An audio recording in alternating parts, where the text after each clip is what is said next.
He put a ring on my finger on a Saturday. By the following Tuesday, he was chasing his ex. 3 years.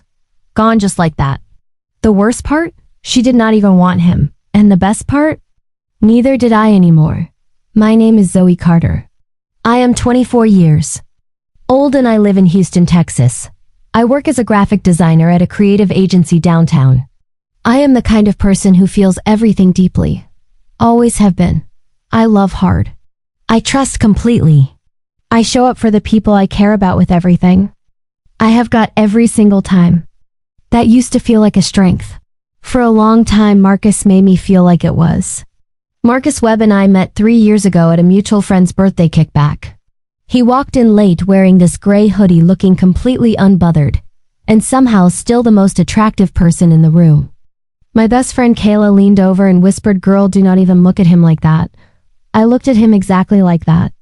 We talked for 4 hours straight that night. About everything. Music. Family. Where we wanted to be in 5 years. What we were actually scared of. The kind of conversation you do not expect to have with someone you just met but cannot stop having because it just flows. He texted me before I even got home that night. I remember reading that text in the Uber and smiling so hard my face hurt. That was the beginning of everything. Our relationship was genuinely beautiful. I want to be real about that because I think it matters. This was not a situationship. This was not some talking stage that dragged on forever. Marcus and I were solid from almost day one. He was consistent. He was present. He was the kind of man who remembered the small things. The way I liked my coffee. The songs that made me emotional. The exact moment I needed space versus the exact moment I needed him to pull me close. He was my best friend first. That is the part that still gets me when I think about it too hard. Our families blended so naturally, it felt like something that was always supposed to happen. His mom, Linda, and my mom started texting each other separately within the first few months. They became genuinely close. Sunday dinners, shopping trips, group chats that had nothing to do with Marcus and me. I used to look at that and think this is what it is supposed to feel like. One night about a year into our relationship, we grabbed a blanket and laid outside in his backyard just looking up at the stars. No phones, no music.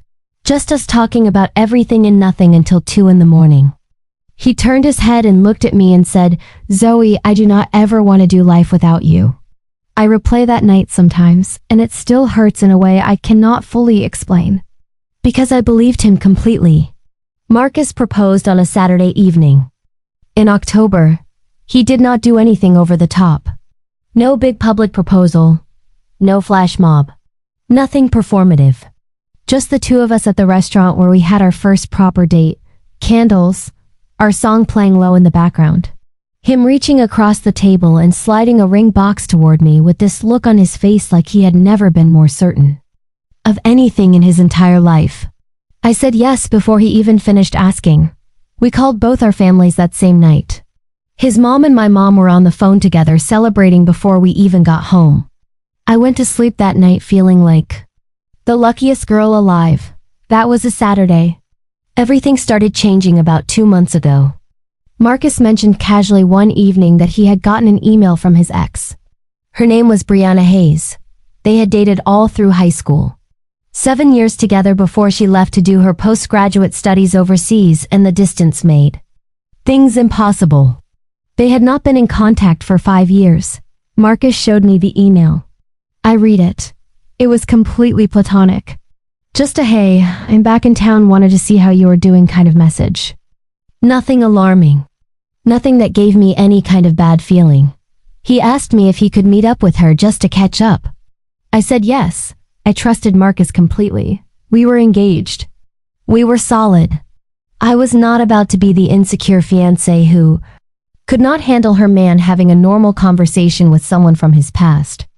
So he went. And when he came back that evening, something was different. I noticed it immediately, but I could not name it exactly. He was just off.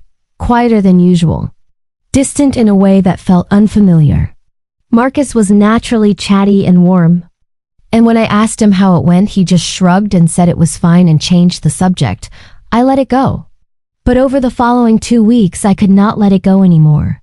He was on his phone constantly, not obviously, not in a way he thought I would notice. But I noticed. I always noticed everything about Marcus because I paid attention to him the way you pay attention to someone you love with your whole heart. He started picking random arguments with me. Small things that would not have bothered him before suddenly became big deals. He stopped initiating affection. In 3 years, Marcus had never once pulled away from my hugs. I am naturally touchy and affectionate, and he had always matched that energy completely. Now when I reached for him, he would stiffen.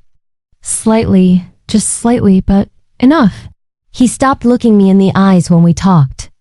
I am not a confrontational person by nature. I do not like conflict. I will sit with discomfort longer than I probably should because I always want to give people the benefit of the doubt. But after 2 weeks of watching the man I was supposed to marry slowly disappear in front of me, I could not stay quiet anymore. I asked him to sit down with me one evening after dinner. He sat across from me at our kitchen table. The same kitchen table where we used to eat takeout and talk about our future every weekend. I asked him straight up what was going on. Marcus looked down at the table for a long moment. Then he looked up at me. And I knew before he even opened his mouth. I knew.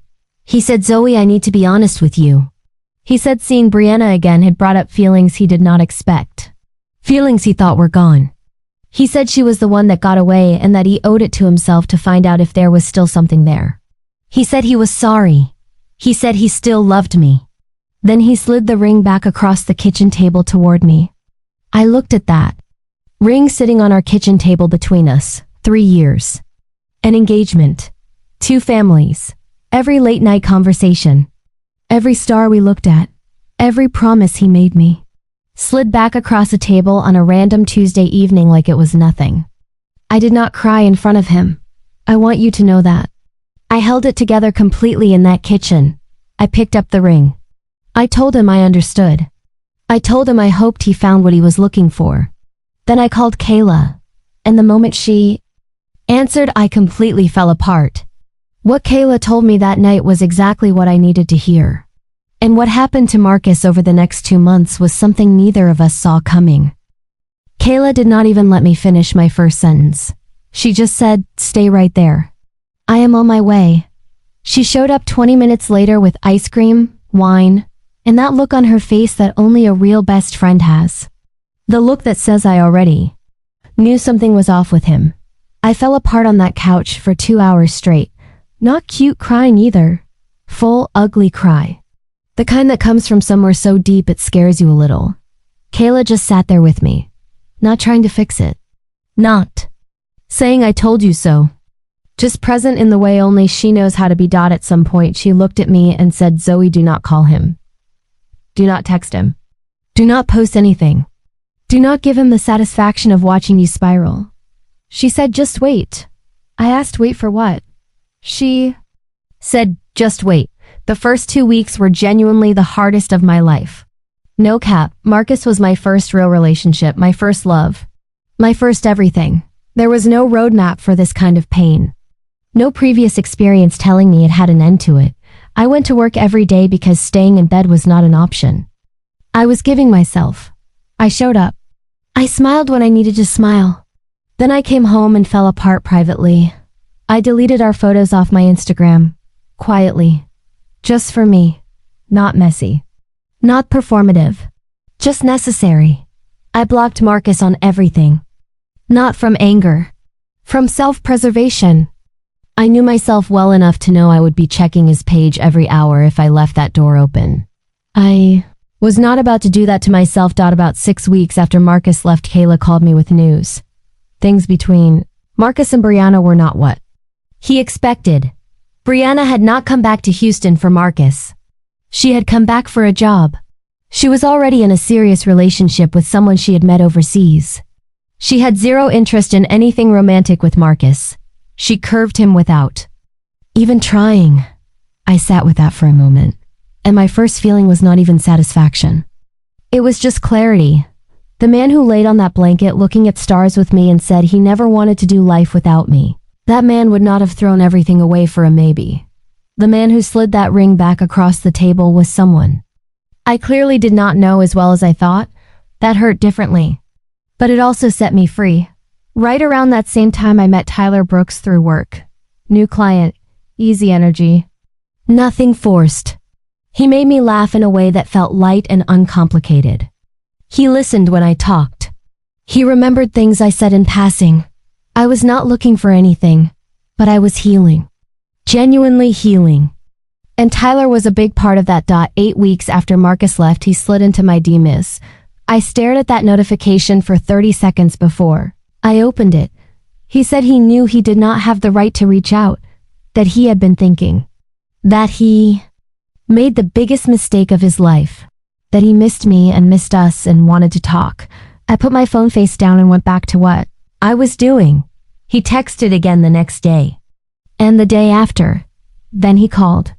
I let it ring every single time. Then he showed up at my door. I opened it. I looked at him. He looked tired, heavy, like the weight of what he did was finally sitting on him properly. I felt nothing romantic. Not even a flicker. Just clarity. I told him, Marcus, I genuinely wish you well. But what you did showed me something about you I cannot unsee. You left something real for a what if. And when the what if did not work out, you came back expecting me to be your backup plan. I am nobody's backup plan.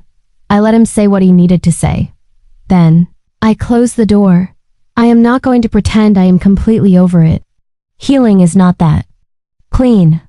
Some days I still think about that blanket in the backyard and the stars and the version of us that felt so real. But I am good. Genuinely good. Glowing different according to Kayla. Tyler and I are taking things slow and it feels right. Marcus is out here figuring himself out. I hope he does. Sincerely. But that is his journey now. Not mine. Mine is just getting started. If this story hit different today, please give this video a thumbs up and subscribe to Her Words for more real stories about women who chose themselves when someone else would not. Drop a comment below. This is Her Words, and your story always matters here.